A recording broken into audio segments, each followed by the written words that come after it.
আড়াই বছর পর প্রবাস জীবন শেষে দেশে ফিরেছিলেন ওমান প্রবাসী বাহারুদ্দিন। তাকে আনতে রাজধানীর হযরত শাহজালাল আন্তর্জাতিক বিমানবন্দরে গিয়েছিলেন পরিবারের ১১ সদস্য। কিন্তু আনন্দের সেই সফর রূপ নেয় চরম বিষাদে।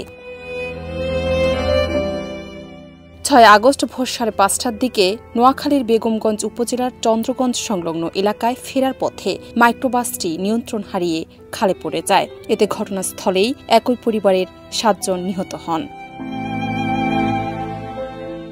দুর্ঘটনায় প্রাণ হারান বাহারুদ্দিনের স্ত্রী কবিতা আক্তার, মেয়ে মিমা আক্তার, মা মুর্শিদা বেগম, নানি ফয়জুন্নেসা, ভাতিজি রেশমা আক্তার, লামিয়া আক্তার এবং বড় ভাইয়ের স্ত্রী লাবণী আক্তার। এ সময় বাহারুদ্দিন, তার বাবা আব্দুর রহিম, শ্বশুর ইস্কান্দার মির্জা, ভাবি সুইটি এবং শ্যালক রিয়াজ মাইক্রোবাস থেকে জীবিত অবস্থায় বেরিয়ে আসতে সক্ষম হন।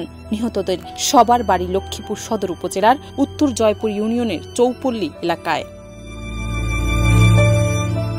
প্রাথমিকভাবে ধারণা করা হচ্ছে চালক ঘুমিয়ে পড়ায় গাড়িটি নিয়ন্ত্রণ হারিয়ে খালে পড়ে যায়।